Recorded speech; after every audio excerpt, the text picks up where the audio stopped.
요한복음 1장입니다.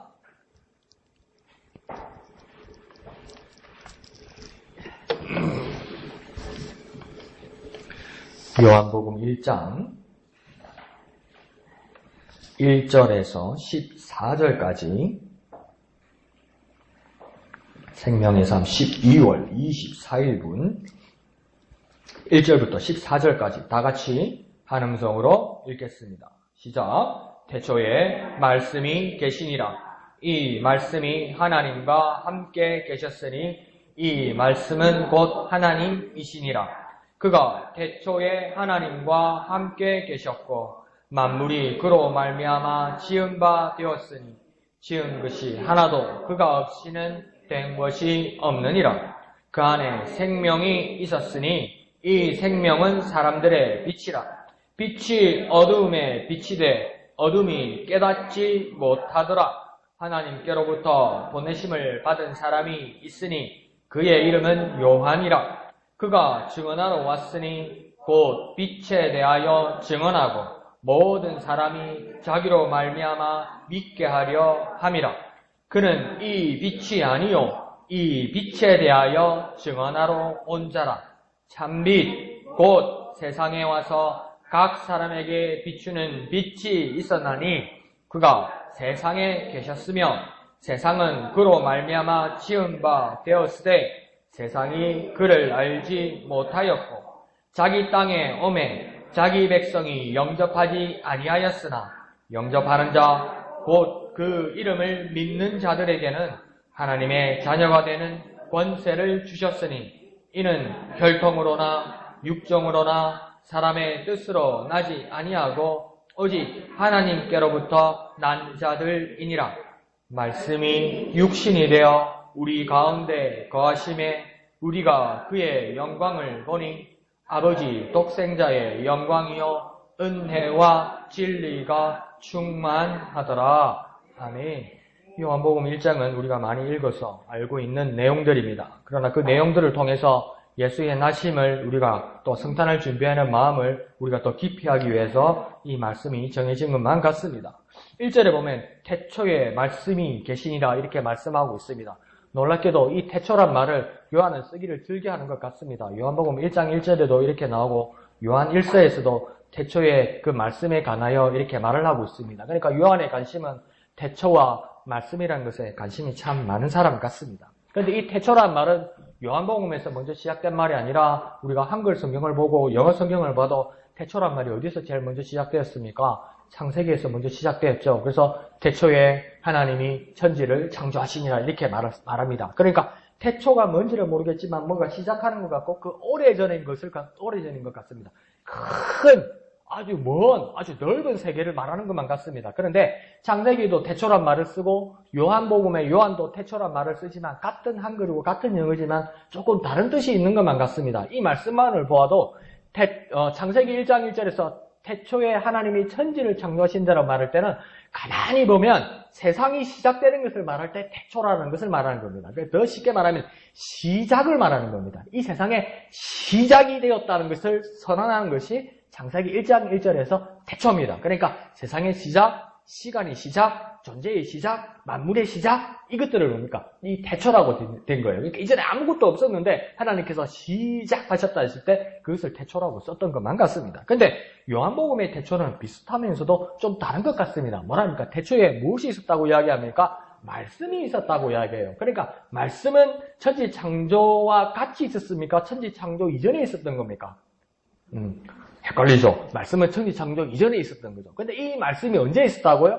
태초에 있었다고요. 그러면 창세기 태초보다도 그 전에 있었던 것이 뭡니까? 요한복음의 태초입니다. 그러니까 그 오래전에 있었다는 거예요. 그러니까 그 오래전 가지고는 말이 안 되는 거예요. 왜요? 시간이 있고 세상이 시작될 때 오래라고 이야기하는 거거든요. 그러니까 이게 뭡니까? 영원부터 있었다고 이야기하는 거죠. 세상이 있기 전에, 시간이 있기 전에, 만물이 있기 전에, 우리가 상상하는 것 그 이전에 말씀이 있었다. 그러니까 영원에, 이 태초란 말은 영원에, 영원부터 그때의 말씀이 있었다. 이렇게 이야기하는 겁니다. 그런데 1절 끝에서 뭐라고 이야기하냐면 이 말씀이 하나님과 동일하다고 이야기합니다. 뭐라고 합니까? 말씀은 곧 하나님이라고 이야기합니다. 그러니까 좀 말씀이 있었고 하나님이 있었고 이 말에 좀 어려움이 있습니다. 가만히 생각해보면 그냥 말입니다, 말. 우리가 하나님의 말씀이라고 하니까 말씀이라고 쓰는 건데 사실은 그냥 말입니다, 말. 말이 하나님이다. 이거 좀 이상하죠? 글이 하나님이다? 이거 이상하죠? 그럼 하나님은 글자인가? 하나님은 기억 니은인가? 하나님은 ABCD인가? 하나님은 알파벳 감마인가? 뭐지?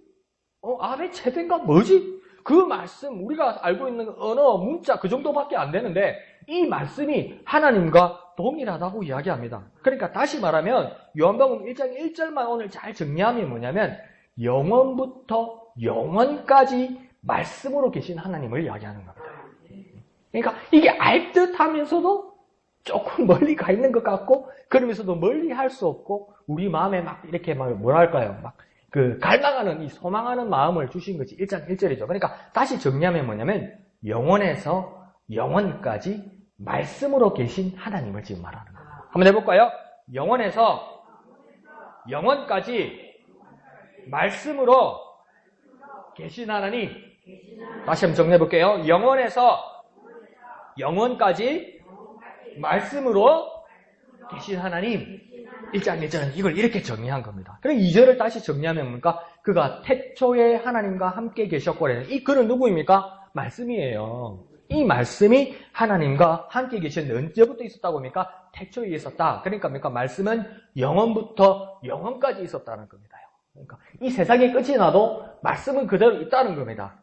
그 근거가요. 그러니까 하나님이 영원부터 영원까지 계신 것처럼 말씀도 그러니까 영원부터 있었고 또 그러니까 영원까지 있게 될 것이라고 2절은 말하는 겁니다. 그러면서 3절로 넘어가면 3절은 뭐라고 하냐면 만물. 그 만물은 다시 말하면 천지. 온 세상은 하나도 남김없이 그로 인해 지어졌다. 이 말은 뭡니까? 말씀으로 지어졌다. 이렇게 이야기하는 겁니다. 맞죠? 그러면 말씀은 또 어떤 존재라고 이야기하는 거냐면 영원부터 영원까지 계셨고 말씀은 곧 창조자라고 이야기하는 겁니다.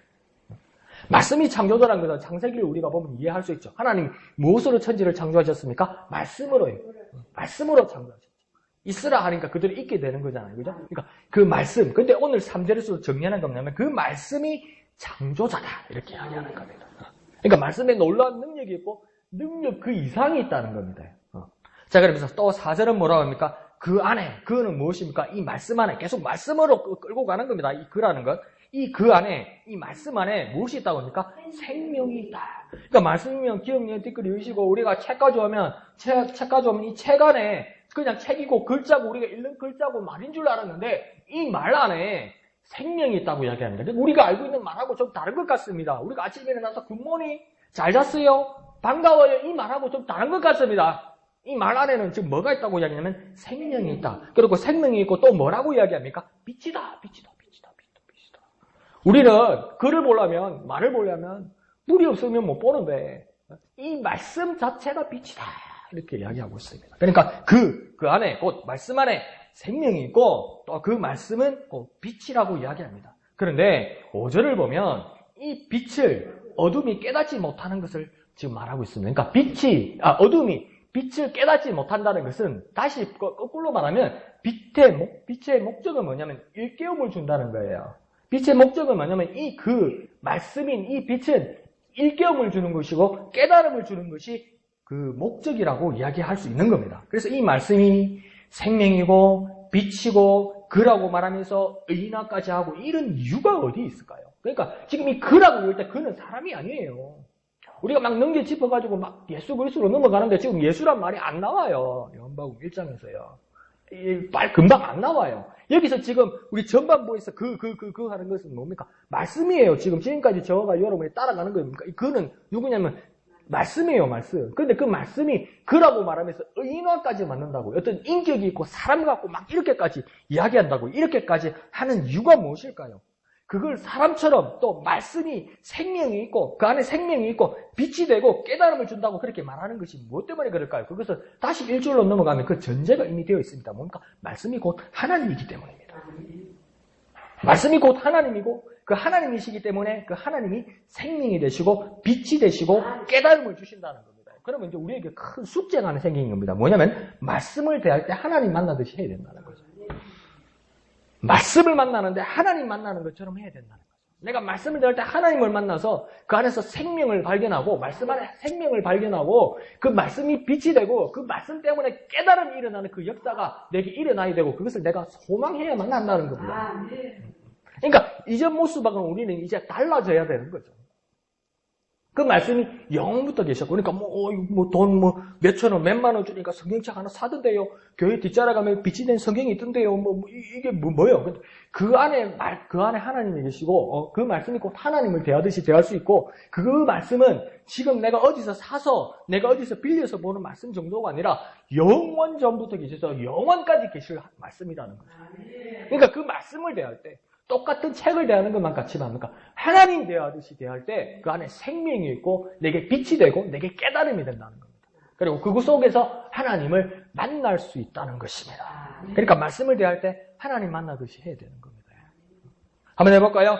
말씀을 대할 때 하나님을 만나듯이 말씀을 대할 때 하나님을 만나듯이 그 시편에서 시편 기자도 뭐라고 합니까? 내 눈을 열어 주의 법에 기이한 것을 보게 하여 주옵소서. 이렇게 기도해요. 말씀을 대할 때 뭐냐면 내 눈을 열어서 주의 법에 기이한 것을 보게 하여 주옵소서. 그 성경 말씀을 필사하던 그 유대의 랍비들, 서기관들이 뭡니까? 그 성경 말씀을 그때는 복사기가 없으니까 말씀을 이렇게 보려면 성경을 보려면 다시 이렇게 붓으로 써야 되는 거 아니에요. 그러면 그 엘로힘 여호와가 나오면 그 붓을, 목욕을 다시 하고, 다 씻고, 붓을 다시 씻어서, 먹을 다시 찍어서 그렇게 여호와라고, 엘로힘이라고, 여호와라고 쓴다고 그러잖아요. 그러니까 그렇게까지 정성을 다한다고 이야기하잖아요. 근데 이거는 요즘은 주연지, A씨인지 모르겠어. 그냥 써. 그러니까 한번 상상해보세요. 여호와께 감사하라 그런 선하심이 인자하심이 영원하며 그게 116편입니까? 그 118편이면 그거는 막 한 절에 계속 여호와가 넣는데 한 절 쓰고 나서 나가서 씻고 또 씻고 또 씻고 2절 하려니까 또 여호와 나는 부치고 또 씻고 이랬다는 거 아닙니까? 이게 끝절까지. 하나님 대하듯이 했다는 것이. 우리 모습에서도 우리 마음이 말씀을 대할 때 하나님 대하듯이 말씀을 하나님 대하듯이 그럴 때 그 안에 생명이 있고 빛이 되고 그 깨달음이 여러분에게 임하는 저와 여러분 되시기를 부탁드립니다. 한번 더 봅시다. 말씀을 대할 때 하나님 만나듯이 말씀을 대할 때 하나님 만나듯이 그런 은혜가 많은 저와 여러분 되시기를 부탁드립니다. 자, 6절에서 8절까지는 이제 요한에 대해서 이야기합니다. 이 요한은 누구냐면 오늘 이 성경을 쓴 사도 요한을 말하는 것이 아니라 침례 요한을 말하는 것입니다. 예수님보다도 6개월 먼저 태어났던 침례 요한을 말합니다. 그래서 누가복음과 이 사복음서를 잘 비교해보면 먼 친척벌 되는 사람이 예수님의 먼 친척벌 되는 사람이 이 침례 요한입니다. 그래서 한 2종 4천벌 되는 사람이죠. 그러니까 2종 4천 형쯤 되는 사람이죠. 그래서 이 사람이 사역을 먼저 시작한 것만 같습니다. 그리고 많은 센세이션을 일으켰고 많은 사람들이 침례원을 통해서 침례도 받고 회개도 하고 그를 따르기도 하고 예수님의 몇 제자들 중에는 이 침례원의 제자들도 있었고 그랬습니다. 그러면 어떤 생각이 들겠습니까? 그런데 그 사촌 동생이 메시아라는 소리를 듣게 되고 메시아라는 하나님의 계시를 받게 될 때 얼마나 이게 부담스럽고 얼마나 인간적인 마음이 들겠습니까? 내가 아니고? 아닌데 나한테 사람이 더 많은데? 이런 마음이 들지 않겠습니까? 그런데 뭐라고 이야기합니까? 나는 그 사람이 아니라고 이야기해요. 침례원은. 오늘 요한복음에서도 뭡니까? 침례원은 그런 사람이 아니라고 이야기해요. 6절에서 뭐라 합니까? 그 침례요한도 하나님의 보내심을 받았다고 이야기합니다. 그러면서 7절에 말하기를 그 침례요한의 임무는 뭐냐면 빛에 대하여 증언하고 이것에 대해서 믿게 하려는 것이라고 이야기하는 겁니다. 그러니까 침례요한의 임무는 뭐냐면 자기가 주인공이 되는 것이 아니고 자기가 그 메시아가 되는 것이 아니고 자기가 그 말씀이 하나님이 되는 것이 아니고 그 빛에 대해서 증언하고 이 말씀에 대해서 믿게 하려는 그 조력자가 되겠다고 이야기하는 겁니다. 그러니까 나중에 다른 복음서에서 뭐랍니까? 나는 광야에서 외치는 소리라고 이야기하는 거예요. 나는 그분 오실 길을 닦는 자라고 이야기하는 거예요. 그 길을 예배하는 자라고 이야기하는 거예요. 그렇게까지 침례요한은 자기를 낮추는 겁니다. 아니면 자기를 정확하게 알게 시작한 거죠. 그래서 8절은 단정합니다. 뭐라고 이야기합니까? 빛이 아니라고 이야기합니다. 그는 빛이 아니라 빛에 대해서 증언하는 것이 그의 사명이라고 이야기하는 겁니다. 그러니까 오늘날 우리 모든 그리스도인들에게 시사하는 바가 크지요. 슈퍼스타가 되라고 그 빛 자체가 되라고 하는 것은 축복이 아니라 마귀 유혹입니다. 여러분, 지난 주일 오후에 저와 여러분이 나누었던 것처럼 무엇입니까? 슈퍼스타에서 동력자가 되어야 된다고 말했던 것처럼 마귀가 예수님에게도 유혹했습니다. 그러니까 뛰어내리라. 저 꼭대기에서 뛰어내리면 천사가 너를 받쳐줄 것이다. 뛰어내렸으면 천사가 받쳐줄까요? 안 받쳐줄까요? 받쳐주지요. 그래도 예수님 뛰어내리지 않습니다. 그러고 뭐라고 대답합니까? 주 너희 하나님을 시험하지 말라. 왜 예수님이 그 이야기를 했을까요? 예수님의 목적은 슈퍼스타가 되는 게 아니에요. 예수님이 슈퍼스타가 되기를 원치 않고 우리에게 주신 사명은 뭡니까? 모두가 동력자가 되는 거예요. 그러면 동력자가 되려면 뭐가 해야 됩니까? 내가 주인공이 안 돼야 돼요. 만약에 저와 여러분의 꿈 가운데 슈퍼스타가 되고 큰 대형의 막 중앙 무대에서 하나님 이름에 영광 돌리는 사람이 되리라, 이런 꿈들이 뭡니까? 오늘 정확하게 말하면 마귀의 유혹입니다. 그 유혹의 축복이 아니라 마귀의 유혹이라는 걸 깨달아서 그 유혹을 이겨내는 저와 여러분 되시기를 부탁드립니다. 자, 이미 4절에서부터 말씀에서 이제 빛으로 주제가 전환됩니다. 그러니까 4절 앞에까지는 뭡니까? 할 때 3절까지는, 그니까, 이 앞에까지는 뭐냐면 말씀을 그라고 이야기했던 거예요. 그런데 이제 4절부터는, 그 밑으로부터는, 4절이 아니죠. 9절부터 갑니까? 그 빛에 대해서, 말씀에서 빛으로 주제 전환이 이루어지고 있습니다. 그래서 그 9절을 보면 참빛이 있다고 이야기합니다. 그러니까 진짜 근본적이고 보편적이고 진린 빛이 있다고 이야기하는 거예요. 그러니까 빛 중에도 참빛이라는 거예요. 진짜 빛이라는 거예요. 여러 가지 빛들이 있는데 지금 이 말하는 것은 뭐냐면 가장 근원적이고 근본적이고 가장 중요한 빛, 그것을 뭐라고 이야기하는 겁니까? 참 빛이라고 이야기하는 겁니다. 그럼 이 참 빛에 대해서 강 목사가 하라고 이야기하면 저는 그렇게 이야기할 것 같아요. 모두에게 비추는 빛이다, 이렇게 말할 것 같아요. 모두에게 비추는 빛. 그런데 오늘 본문에서는 뭐라고 이야기하냐면 모두에게 비추는 빛이라고 말하지 않고 9절에서 뭐라고 이야기합니까? 어떤 빛이라고 이야기합니까? 각 사람에게 비추는 빛이기에 참빛이라고 이야기합니다. 나는 어떤 빛이라고 말하고 싶다고요? 모두에게 비추는 빛이라고 말하고 싶었어요. 그런데 9절에서는 오늘 뭐라고 이야기합니까? 각 사람에게 비추는 빛이라고 이야기하는 겁니다. 그러니까 진짜는 뭡니까? 참은 무엇입니까? 각각의 사람을 생각하고 배제하는 사람 없이 모두를 대하는 겁니다. 참 진리의 빛은 뭡니까? 모두에게 비친다고 그래서 막 내가 넓게, 멀리, 크게, 막 중앙에, 막 우리 꿈은 그거예요. 보면 우리가 뭘 제대로 하려면 크게, 넓게, 막 가오나게, 막 그냥 중앙에 막 들여서, 붙여서, 빨라서 그냥 막 많은 사람들이 보기에 막 그 꼭대기에서 높이 올라가야 많이 보지, 이게밖에 안 된다고요. 그게 욕심이라고요. 그런데 9절에서 말하는 참빛은 어떻게 비춘다고 합니까? 각각의 사람에게 관심이 있다는 겁니다. 각각의 사람에게 대한다는 겁니다. 누구를 배제하거나 누구를 놓치거나 누구를 외면하는 그런 빛이 아니라고 이야기하는 겁니다. 그래서 그 빛이 참빛이라고 이야기하는 거예요. 참빛은 모두의 빛, 이제는 뭡니까? 각각의 사람에게 비추는 빛이라고요. 각각의 사람에게 비추기 때문에 내게도 은혜가 되는 겁니다요. 그 넓게 비친다면 나는 사람과 해당 안 될 것 같아요. 그죠?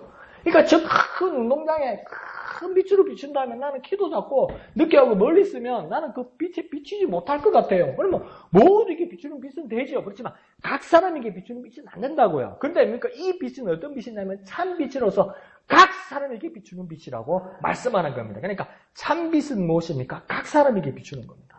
각 사람에게 비추기 때문에 저와 여러분에게도 참 은혜가 되는 겁니다. 참빛은 어떤 빛이라고요? 각 사람에게 비춘다고요. 어떤 사람에게 비춘다고요? 각 사람에게 비춘다고요. 각각의 사람에 비추기 때문에 내게도 빛이 된다는 겁니다. 각 사람에게 비추는 빛은 어떤 빛이라고요? 내게도 빛이라고요. 각 사람에게 비추는 빛은 누구에게 빛이라고요? 내게도 비추는 빛이라고요. 내게도 비추는 빛이라고요. 그 은혜의 빛이 저와 여러분에게 임하기를 부탁드립니다. 그러면서 그 각 사람에게 비추는 참빛이 세상에 왔다고 이야기합니다. 그러니까 참빛이고 진짜 보시면 쫙 높은 곳에, 저 높은 곳에 막 모든 사람이 볼 수도 쫙 높은 곳에서 막 잘리지도 않고 뭐 만나지도 못하고 멀리서 막 우리도 볼 것만 같고 막 그럴 것만 같은데 그 참빛이, 진짜 빛이 어디로 왔다고 합니까? 세상에 왔다고요. 그러니까 요한복음을 말할 때 어떤 비유를 드냐면 요한복음은 독수리와 같다고 이야기해요. 그러니까 독수리가 뭐냐면 먹잇감을 보면 쫙 높은 곳에서 이렇게 천천히 비행을 하다가 땅에 먹잇감이 보면 그러니까 막 수직으로 확 떨어지죠. 그러니까 하나님 나라는 정말 저 거룩하고 위대하고 저 높은 곳에 저 우주를 통해서 제일 높은 하나님 하늘나라에 우주를 넘어선 저 영계의 하나님께서 계셨는데 무엇입니까? 요한복음의 말씀은 뭡니까? 이 세상으로 막 수직으로 내려왔다는 거예요. 그냥 막 내려왔다는 거예요. 그러니까 뭡니까? 이 참빛이 세상으로 왔다는 거예요. 세상에는 누가 삽니까? 우리가 살지요. 내가 살고 있지요. 그러니까 참빛은 차별 없이 나에게도 비추는 거예요. 독수리가 내려오는 것 같이, 독수리가 직 하강하는 것 같이 그 참빛이 저 높은 곳에 있더니 내게도 내려왔다는 겁니다. 그러니까 참빛은 차별 없이 나에게도 비추고 있다는 겁니다. 이것이 복음이죠. 참빛은요, 차별 없이 나에게도 비추고 있다. 참빛은 차별 없이 나에게도 비추고 있다. 참빛은 차별 없이 나에게도 비추고 있다. 이 복음을 말씀하는 겁니다. 같이 해볼까요? 참빛은 차별 없이 나에게도 비추고 있다. 참빛은 차별 없이 나에게도 비추고 있다. 참빛은 차별 없이 나에게도 비추고 있다. 그 놀라운 말씀을 지금 하고 계신 겁니다. 자, 그러면서 10절은 그는 누구입니까? 곧 참빛이 어디에 계셨다고 이야기합니까? 세상에 계셨다. 이 말은 어떤 말이냐면 그가 세상을 지었다는 겁니다. 그가 세상의 창조자가 되었다는 겁니다. 3절에처럼 말씀이 만물을 지었다는 것처럼 참빛이 세상에 계셔서 참빛이 창조자가 되었다고 10절은 이야기하고 있는 것입니다. 그가 세상에 계셨으면 세상은 그로 말미암아 지은 바 되었으되 이렇게 말하잖아요. 그러니까 이 빛이 세상에 있어서 세상의 창조자가 되었다고 이야기합니다. 3절은 뭐라고 했습니까? 말씀이 창조자가 되었다고 이야기하는 겁니다. 그러니까 말씀과 이 참빛은 같은 관계를 가지고 있다는 거죠. 그 이야기를 하고 싶어 하시는 겁니다. 그러면서 10절 하반절에는 뭐랍니까? 그 참빛을 알지도 못하더라고 이야기하는 거예요. 세상에 빛이 없는데 알지도 못하더라고 이야기합니다. 이 말은 무엇입니까? 앞에 말했던 것처럼 깨닫지를 못하더라는 것이죠. 그래서 11절은 영접하지 않기까지 한다고 이야기합니다.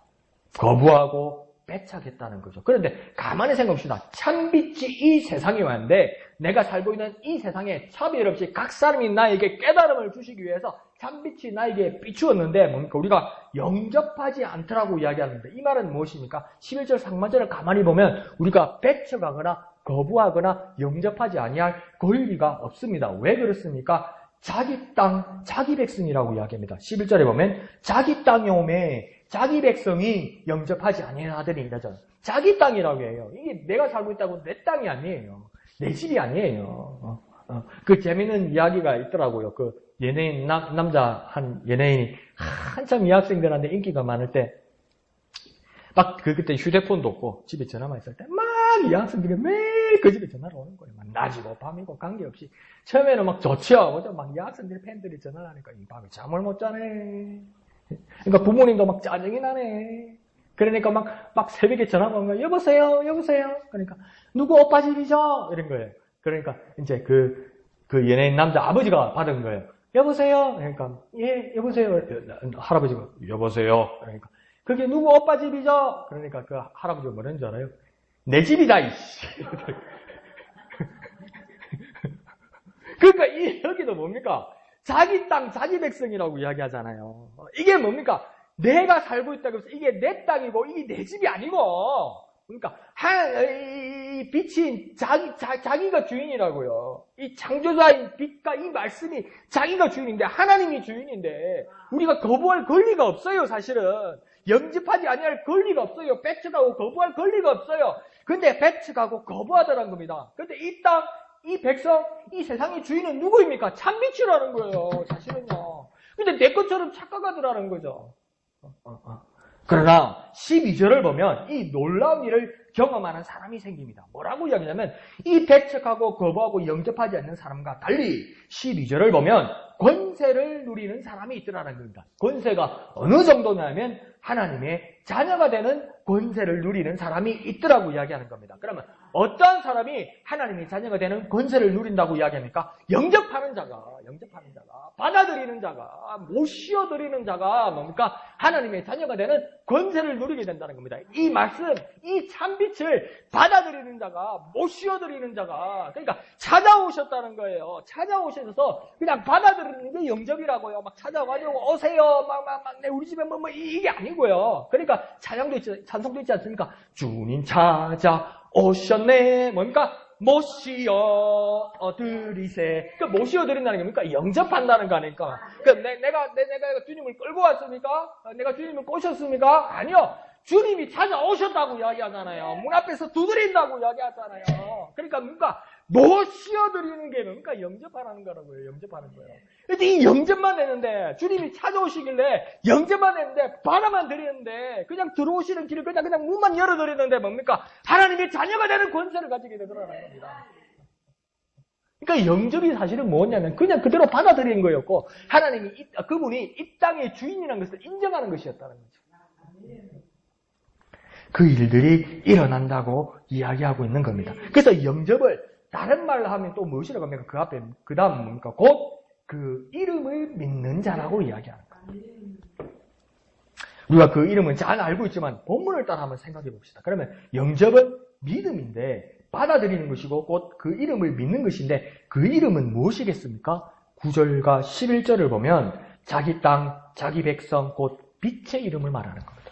그러니까 참빛의 이름을 영접하는 자, 참빛의 이름을 믿는 자, 그 자가 하나님의 자녀가 되는 권세가 된다는 거예요. 권세를 가지게 된다는 거죠. 그러면 참빛이 뭐지? 말씀이 뭐지? 하나님과 함께하는 이 말씀은 뭐지? 이 참빛이 뭐길래 이 참빛을, 이 말씀을 영접하고 받아들이고 그 이름을 믿으니까, 참빛의 그 진짜 이름을 믿으니까 하나님에게 자녀가 되는 권세를 갖게 된다고 이야기하는데, 다시 한번 이 말씀이 이제 서서히 그 놀라운 일들과 역사와 효과들과 놀라운 현상들이 이제 나타나는 것을 13절에서 말씀하고 있습니다. 13절은 뭐라고 이야기하냐면 이 하나님의 자녀가 되는 권세를 가진 사람들에게 출생의 비밀이 있다고 이야기합니다. 똑같은 세상의 사람들인데 출생의 비밀이 있다고 합니다. 내가 한참 책을 읽다가 이번 주에 웃으면서 이걸 했는데, 고대 그리스에, 그러니까 마케도니아 왕국 때쯤 되죠. 그때 그 디오게네스라는 철학자가 있었어요. 이 디오게네스라는 철학자가 어떤 철학자냐면 그 모든 것을 포기하는 거예요. 모든 소유를 포기하는 거예요. 그래서 옷 한 벌과 집도 없어가지고 요 통나무 통 있죠. 그걸 발로 굴리고 다니면서 그리스는 좀 기후가 따뜻한 지역이니까 그 통 안에서 자고 그래서 그렇게 돌아다니는 거예요. 네, 철학자. 아무것도 가진 게 없어요. 그런데 그때 뭘 하나 가지고 있었냐면 조롱박으로 된 이 물 바가지, 이 조그만 거, 요거 하나 가지고 있었던 거예요. 근데 어느 날 보니까 아침에 일어나서 디오게네스가 보니까 한 꼬마가 아침에 일어나가지고 빨가먹고 꼬추를 내놓고 빨가먹고 그래가지고 그 물에 가가지고 입을 대고 이렇게 물을 마시더라는 거죠. 그러니까 디오게네스가 탁 보더니, 응? 이것도 필요 없네? 그래서 탁 버리더라는 거예요. 그래서 이제 물바가지도 버린 거예요. 그러니까 이 유명한 사람이니까 마케도니아 왕국의 알렉산더 대왕, 아시죠? 세계를 통일했던 알렉산더 대왕이 이제 디오게네스를 만나러 간 거죠. 디오게네스요, 나에게 좋은 말을 한번 해주십시오. 훌륭한 말을 한번 해주십시오. 이런 거예요. 근데 디오게네스가 아무것도 가진 게 없는 게 뺏길 것도 없으니까 겁도 없는가 봐요. 알렉산더 대왕이 왔는데 뭡니까? 이렇게 일어서지도 않고 앉아가지고 그러고 있습니다. 그러니까 뒤에 신하들이 저기 죽으려고 그러니까 디오게네스요. 그러니까 이 알렉산더 대왕이 내버려 두라 그러면서 디오게네스요 한마디 해주십시오. 그러니까 디오게네스가 말을 탁 꺼냅니다. 뭐라고 그러는지 압니까? 비켜라. 그러니까 무슨 뜻이야? 그러니까 니가 햇빛깔 있잖아. 추워 죽겠다. 비켜라. 이렇게 얘기하는 거예요. 그렇게 막 대단했던 사람이죠. 근데 어느 날 이 디오게네스가 이 기행을 하고 이상한 사람이니까 하루는 대낮에 이 초를 켜가지고 시장을 돌아다니더래요. 초를 켜가지고 시장을 돌아다니니까 아이고 우리 선생님이 드디어 제대로 못 먹고 막 고생을 하더니 돌았는가 보다 생겼죠. 그러니까 제자가 디오게네스요 어찌하여 이 시장 바닥에 낮에 초를 들고 다닙니까? 이러니까 디오게네스가 뭐라고 그러냐면 내가 사람을 찾는다 이렇게 얘기해요. 사람을 찾는다. 시장에 진해 중앙시장 한가운데 내가 사람을 찾는다 이렇게 하니까 제자가 사람 천지 아닙니까? 사람 천지 아닙니까? 그러니까 디오게네스가 명답을 합니다. 뭐랍니까? 사람이 다 사람이가 이렇게 진짜 사람 같은 사람을 찾는다고 이야기하는 거죠. 그러니까 뭡니까? 여기서도 뭡니까? 오늘 지금 13절에서도 하는 말은 뭡니까? 영접하는 자, 영접하지 않은 사람들이 있었고 다 사람들인데 우리가 만날 때는 다 같은 사람들인데 출생의 비밀을 가진 사람들이 있더라는 거죠. 나는데 세상에 났는데 사람으로 똑같이 있는데 난 것이 다른 방법으로 난 사람이 있더라는 거죠. 또 다르게 난 사람들이 있더라고 이야기하는 겁니다. 그 사람은 13절에서 뭐라고 이야기하냐면 이는 혈통으로나 육정으로나 사람의 뜻으로 나지 않았다고 얘기합니다. 이 사람은 이상한 사람인데 뭐냐면 하나님의 자녀가 되는 권세를 가진 사람은 혈통으로나 육정으로나 사람의 뜻으로 나지 않았다고 이야기해요. 그러면 사람 아니지 않습니까? 어머님과 아버님 사이에서 나지 않았으면 사람이 아니잖아요. 어디 막 알에서 났습니까? 사람이 아니모니다. 그 사람 아닌 거 아닙니까? 그런데 하반절은 또 뭐라고 이야기하냐면 하반절은 또 낫다고 이야기합니다. 안 난 줄 알았는데 하반절 끝에는 낫다고 이야기합니다. 그러면서 뭐라고 이야기하냐면 오직 하나님께로부터 난 자들이라고 이야기하는 겁니다. 그러면요. 하나님께로부터 낫다면 하나님이 낳으신 것입니까? 하나님이 낳았다면 이게 사람입니까? 사람이 아닙니까? 그래서 그렇게 이야기합니다. 이를 다르게 이해하면 뭡니까? 사람이지만 하나님의 계보와 하나님의 창조와 하나님의 계획과 하나님의 은혜를 입은 새 사람을 이야기하는 거예요. 새 사람. 사람인데도 뭡니까? 하나님의 은혜를 입은 새 사람. 하나님을 모시어드린 새 사람. 이 사람은 다 같은 사람인데도 사람과 또 다른 또 새 사람이라고 이야기하는 거예요. 그러니까 내가 하나님의 은혜를 입은 새 사람이라는 거예요. 사람이 혈통과 육정과 그 계보 이전에 하나님의 은혜를 입어 하나님으로부터 나고 하나님의 계획으로 난 하나님의 사람, 새 사람이 되었다. 이렇게 이야기하는 겁니다.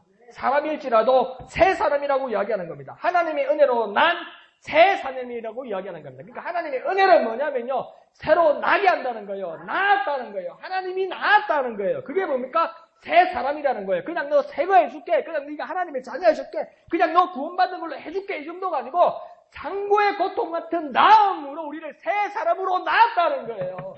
그래서 하나님의 자녀가 되는 거고 그것에 권세가 있는 거예요. 그냥 죽게 해봤자 이게 뭔데 이런다고요. 그냥 줘봤자 이게 뭔데 이런다고요.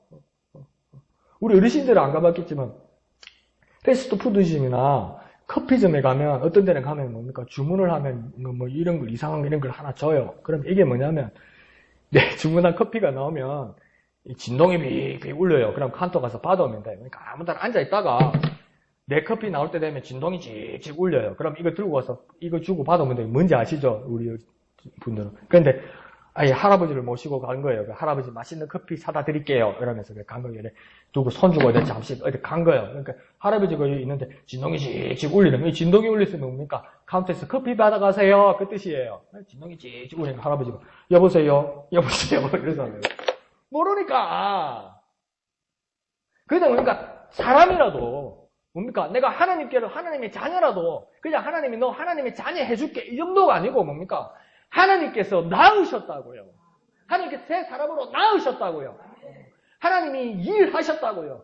하나님이 고통받으시고 뭡니까? 우리를 낳으셨다고요. 그래서 뭡니까? 거기에서 우리에게 뭡니까? 권세가 임한다는 겁니다. 권세가 있다는 겁니다. 하나님의 자녀가 되는 권세가 있다는 겁니다. 자녀라는 건 뭡니까? 하나님을 부모님이라 부르고 아버지라 부른다는 겁니다.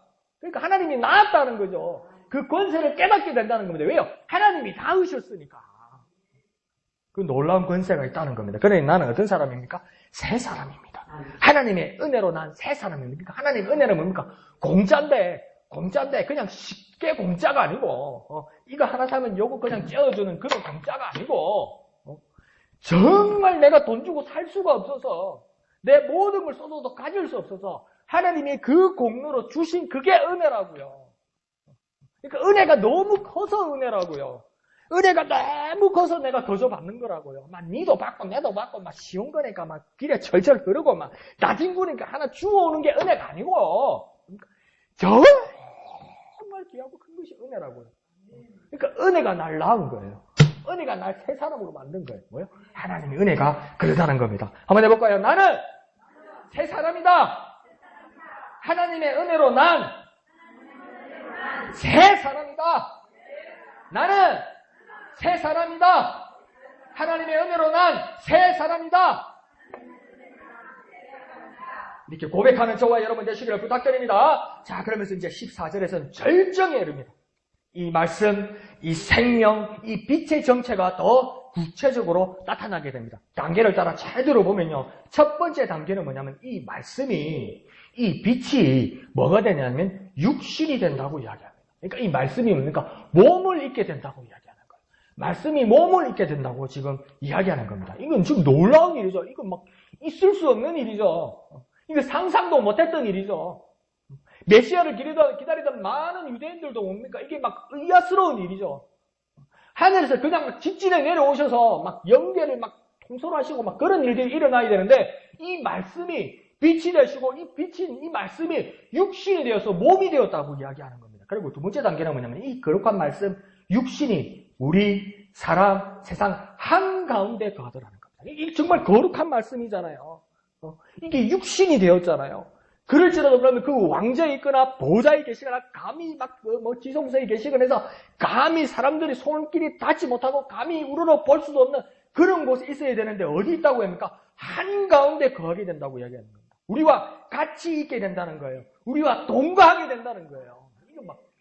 이게 막 감당할 수 없는 거니까 베드로의 그 말이 그러니까 이 말씀을 보니까 베드로가 왜 그런 식으로 이야기한지를 알겠어요. 베드로는 왜 저렇게 뻔뻔하고 베드로는 왜 저렇게 무지하고 베드로는 왜 그 기회를 막 발로 차버리느냐 막 그렇게 느끼기도 하지만 베드로가 주님을 만난 후에 예수님께 뭐랍니까? 주여 나를 떠나소서 그렇게 얘기해요. 우리 같으면 주게 뭐하는 소리요 주게 예수님이 찌를 찾아왔는데 주여 나를 떠나소서 이렇게 이야기해요.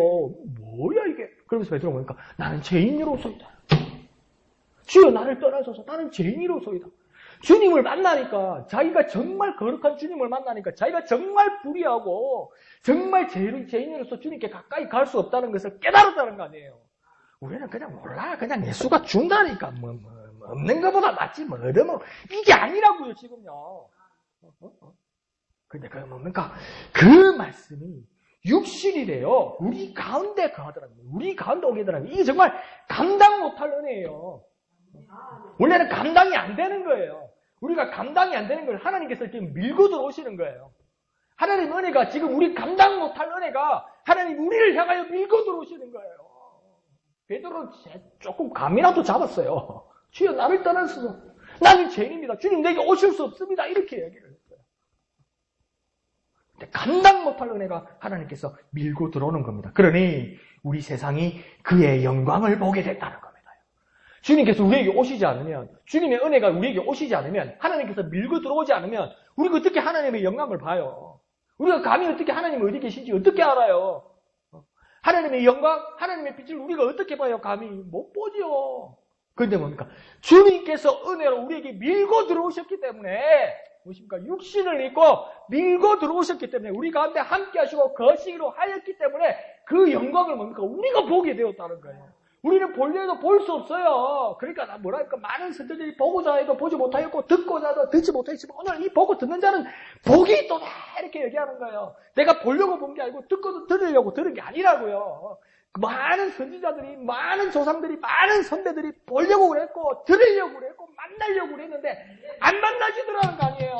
근데 하나님께서 밀고 들어오셔서 하나님의 은혜로 하나님께서 우리 가운데 거하심으로 우리가 보게 되고 우리가 만지게 되고 우리가 경험하게 되었으니 이게 은혜고 이게 복되다는 거예요. 이게.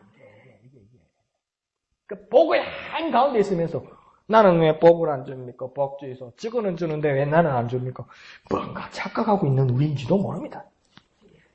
그의 영광을 온 세상이 보게 되었다고 이야기합니다. 그러면서 이제 보고 간조하는 것으로 끝나는 것이 아니라 충만한 영광과 은혜와 진리를 깨닫게 된다고 이야기합니다. 그러니까 보는 정도가 아니라 경험하게 되었다는 거죠. 우리가 지금 영위하게 되고 누리게 되었다는 거죠. 자, 그런데 누구의 영광과 누구의 은혜와 누구의 진리라고 이야기합니까? 아버지 독생자의 영광이라고 이야기합니다. 야, 이제 거의 다 왔습니다. 아버지라고 이야기합니다. 주 하나님을 아버지라 부르게 한다고 이야기하는 겁니다. 그러면 그리고 독생자라고 이야기합니다. 독생자는 무엇입니까? 하나밖에 없는 아들이라고 이야기하는 겁니다. 그러니까 하나님에게 자녀가 있었는데 하나님에게는 단 하나뿐인 아들이 한 분 있었다고 이야기하는 겁니다. 그가 누구입니까? 이제 밝혀지게 되는 거예요. 그가 누구입니까? 예수 그리스도라는 겁니다. 그러니까 이 예수 그리스도는 하나님의 영광과 하나님의 은혜와 하나님의 진리가 되신 분이라는 겁니다. 그것도 그냥 하나님의 영광과 은혜와 진리가 아니라 충만한 영광과 은혜와 진리라는 겁니다. 그러니까 이 말씀이 생명이 되고 참빛이 되시고 하나님 아버지의 충만한 영광과 은혜와 진리시라는 거예요. 그 예수 그리스도가 우리에게 오셨다는 거예요. 이게 엄청난 은혜라는 거예요. 정말 감당할 수 없는 은혜라는 거죠. 놀라우신 은혜라는 거예요. 그러니까 이 은혜가 내게 오셨을 때 내가 모셔드리는 것밖에 없다는 거죠. 그 은혜를 내가 누리게 되었다는 거예요. 그 주님께서 아기 예수의 모습으로 이 세상에 오셨다는 거예요. 이게 얼마나 놀라운 은혜입니까? 얼마나 놀라운 은혜입니까? 우리에게 오셨다는 거예요. 그 놀라운 은혜를 기뻐하는 저와 여러분 되시기를 부탁드립니다. 자, 그래서 우리가 찬송하신 후에 정말 예수님 우리에게 와주셔서 감사합니다. 우리에게 은혜로 진격해 와주셔서 감사합니다. 진짜 주님이 우리에게 오신 것은요, 우리는 알지도 못하고 우리는 방법도 없고 우리는 아무것도 없었는데 주님께서 그냥 진격해 오신 겁니다. 그냥 밀고 들어오신 겁니다. 밀고 쭉 밀고 막 독수리가 막 먹이 깜빡 오 이러면서 수직으로 내려온 거예요. 저 하늘에서 밀고 내려온 거예요. 밀고 내려온 거예요. 그럼 우리한테 팍 오셔서 같이 있겠다고 막 야 내일 와야지 이러면서 뭐야 이게 무슨 일이야 내일 와야지 이러면서 막 하나님의 영광과 막 충만한 영광과 은혜와 진리가 우리와 예수의 이름으로 막 함께 하시는 이게 정말 기쁜 날 아닙니까? 이 성탄을 기뻐하는 저와 여러분 되시기를 부탁드립니다. 찬송하시겠습니다. 찬송가 93장입니다. 예수는 나의 힘이요 내 생명 되시니 93장 찬송하신 후에 우리 다 같이 기도하는 시간 갖겠습니다. 찬송가 93장입니다.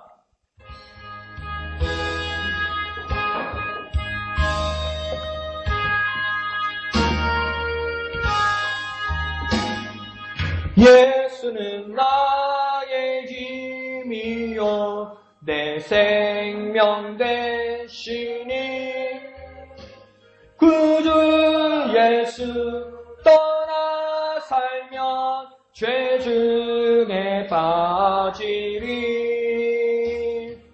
눈물이 앞을 가리고 내 맘에 근심 쌓일 때 위로하고 힘주시리 주 예수 예수는 나의 힘이요 내 친구 되시니 그 은혜를 간구하면 풍성히 받으리 햇빛과 비를 주시니 추수할 곳이마도다 귀한 열매 주시는 이 주 예수 예수는 나의 힘이요 내 기쁨 되시니 그 명령을 준행하여 늘 충성하겠네 주야로 보호하시며 바른 길 가게 하시니 의지하고 따라가리 주 예수 예수는 나의 힘이요 내 소망 되시니 이 세상을 떠나갈 때 곧 영생 얻으리 한없는 복을 주시고 영원한 기쁨 주시니 나의 생명 나의 기쁨 주 예수 아멘. 이 시간 다 같이 기도하겠습니다. 하나님 아버지의 충만한 영광과 은혜와 진리이신 예수 그리스도의 나심을 우리는 기뻐합니다. 예수 그리스도가 우리와 함께 하심을 기뻐합니다. 예수 그리스도의 은혜를 기뻐합니다. 이 세상 가운데 나에게 천국으로 진격해 와주시니 주님 감사합니다. 은혜로 진격해 와주시니 주님 감사합니다. 영원히 나와 함께하여 주옵소서. 예수의 이름으로 영원히 나와 함께하여 주시옵소서. 주님의 이름 크게 한번 부르고 다같이 기도합니다. 주여! 예수의 이름으로 나와 함께하여 주시니 감사합니다. 예수의 이름으로 나에게 진격해 와주시니 감사합니다. 영광과 은혜와 진리로 나에게 와주시니 감사합니다. 감당 못할 은혜로 내게 와주시니 감사합니다. 오시는 주님, 내게 오시는 주님을 모시어드리는 우리가 되게 하여 주옵소서. 영접하는 우리가 되게 하여 주옵소서. 권세를 누리는 우리가 되게 하여 주시옵소서.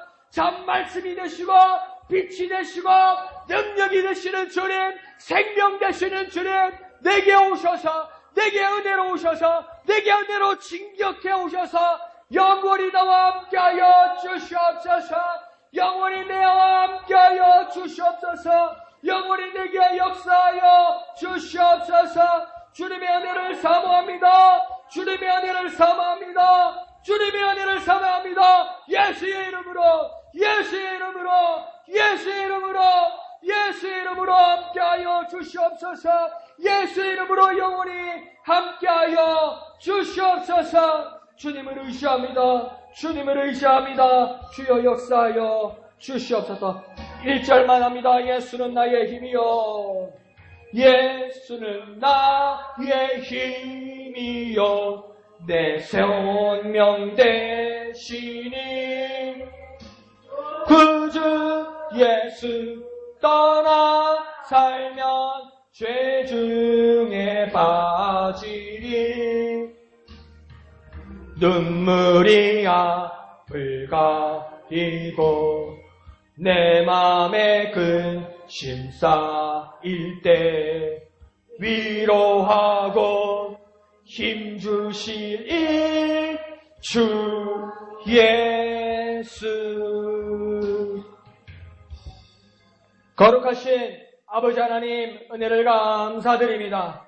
우리에게 말씀으로 함께하여 주시고 우리에게 참빛이 되시고 그 안에 생명을 깨닫게 하여 주시니 주님 감사합니다. 영원부터 영원까지 계신 그 놀라우신 은혜가 우리에게 진격하는 그 은혜가 우리에게 임하게 하여 주옵소서. 도무지 자격이 없고 도무지 능력이 없는 우리에게 은혜로 우리 가운데 진격해 오시는 주님의 은혜를 모시어드리는 우리가 되게 하여 주옵소서. 영접하는 우리가 되게 하여 주옵소서. 믿는 우리가 되게 하여 주시옵소서. 하나님 아버지의 충만한 영광과 은혜와 진리이신 예수 그리스도를 기뻐하는 우리가 되게 하여 주옵소서. 그 예수 그리스도를 소망하는 우리가 되게 하여 주옵소서. 그 예수 그리스도와 영원히 함께하는 참 능력자 되게 하여 주시옵소서. 그 예수 이름으로 기도하는 우리가 되게 하여 주옵소서. 그 예수 이름으로 선포하는 우리가 되게 하여 주옵소서. 그 예수 이름으로 명령하는 우리가 되게 하여 주옵소서. 그 예수 이름으로 모든 것을 돌파하는 우리에게 역사하여 주시옵소서. 모든 것을 감사드리며 거룩하신 예수님의 이름으로 간절히 기도하옵나이다. 아멘. 하늘에 계신 우리 아버지의 이름을 거룩하게 하시며 아버지의 나라가 오게 하시며 아버지의 뜻이 하늘에서와 같이 땅에서도 이루어지게 하소서. 오늘 우리에게 일용할 양식을 주시고 우리가 우리에게 잘못한 사람을 용서하여 준 것 같이 우리 죄를 용서하여 주시고 우리를 시험에 빠지지 않게 하시고 악에서 구하소서. 나라와 권능과 영광이 영원히 아버지의 것입니다. 아멘. 주님 감사합니다. 주님 홀로 영광 거두어 주시옵소서. 예수는 나의 힘이십니다. 나의 능력이십니다. 나의 모든 것입니다. 나에게 은혜로 진격해 오신 주님, 나에게 은혜로 진격해 오신 주님, 나에게 은혜로 돌진해 오신 주님, 그 주님을 모셔드리고 영접하고 믿는 우리가 될 수 있도록 주님 은혜 베풀어 주옵소서. 나의 능력 되신 주님, 나의 능력 되신 주님, 나의 모든 것 되신 주님, 영원부터 영원까지 함께 하시는 주님, 말씀과 빛으로 깨달음으로 함께 하시는 주님, 내게 은혜로 임하신 주님, 그 주님의 은혜가 내게 임하게 하여 주시옵소서. 그 놀라우신 주님의 은혜, 주 예수 그리스도의 나심을 기뻐합니다. 주 예수 그리스도의 나심을 소망합니다. 우리 삶 가운데 역사하여 주옵소서. 우리 삶 가운데 함께하여 주옵소서. 우리 목양교회 가운데 역사하여 주시옵소서. 주님을 의지합니다. 주님을 의지합니다. 예수의 이름을 의지합니다.